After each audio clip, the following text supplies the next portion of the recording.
Then you will hit the 3 common misconceptions about transit and passenger rail. And we have a one-sheeter on this, which I do urge you to take with you.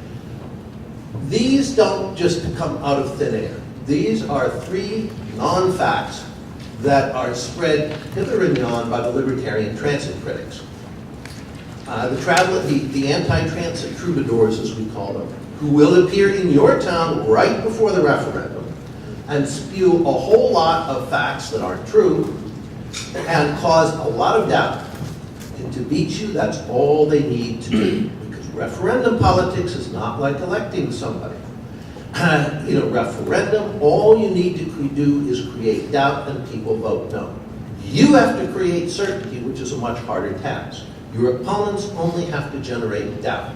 And they will bring these guys in right before the referendum and they will say what they say everywhere, because they always say the same thing. And the papers will pick up on it and they will generate doubt and they could very easily beat you.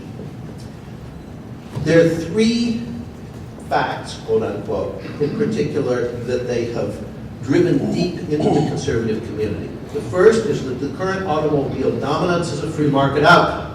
Second, that transit and trains are subsidized where highways pay for themselves. And third, that where public transportation is necessary, buses are always better than trains. Now, all of these are wrong. The reason we have the current highway dominance is that starting in 1916 with the Good Roads Act, government started massively subsidizing highways while it was taxing railways. Virtually all the streetcar systems, interurban lines, intercity passenger trains were privately owned, privately operated, had to pay taxes and try to make a profit. Well, conservatives know what happens when you subsidize one competitor and tax another. The outcome is foreordained, but it is not a free market outcome. And that's something conservatives can pick up on fairly readily. As far as subsidies, the anti-transit troubadours, I just met with an editorial writer for the Richmond paper who had just written a piece saying the gas tax covers 98% of the cost of highways. The actual figure, according to the Federal Highway Administration, not noted to be biased against highways, is just under 52% for all highway user fees, including but not limited to the gas tax. How do you turn 52% into 98? Like that. They take their numbers out of thin air. And as far as public transit always should be buses, that is in fact an argument for cars.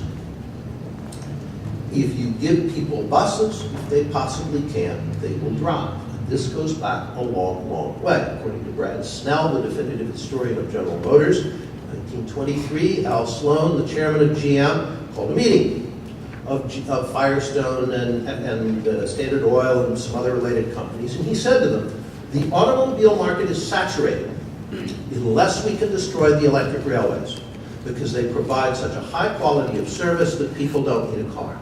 My best friend at Cleveland's grandfather never owned a car. He said, why do I need one? I can go anywhere I want to on the streetcar.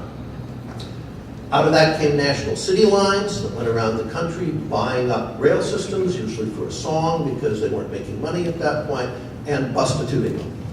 The purpose was not to sell buses. The purpose was to sell cars. Because they knew if you gave people a bus, they would say, I can't ride this thing, I gotta get a car. And it worked. In fact, buses and trains serve completely different purposes. They serve different people, and they have very different service characteristics. Buses are not always cheaper. It is true that trains, regardless of what variety of rail, normally have a higher upfront capital cost, but the operating cost of buses is higher. The bus operating cost is about 50 cents, about 90 cents per passenger mile compared to about 50 cents for rail. Nationally, rail systems cover about 50% of their operating cost out of the fare box, buses only 28%. And whereas you have to replace buses about every 5 or 6 years, rail vehicles, we have some in service that have been going more than 50 years.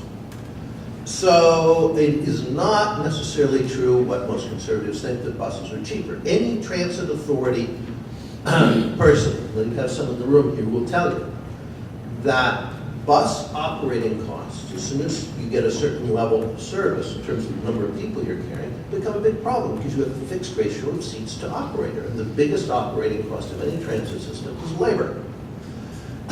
With a train, you can add more seats without adding more operators. You add cars to the train.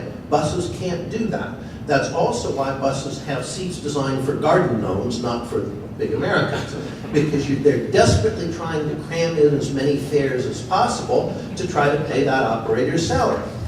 That in turn makes the bus a very unpleasant place to travel.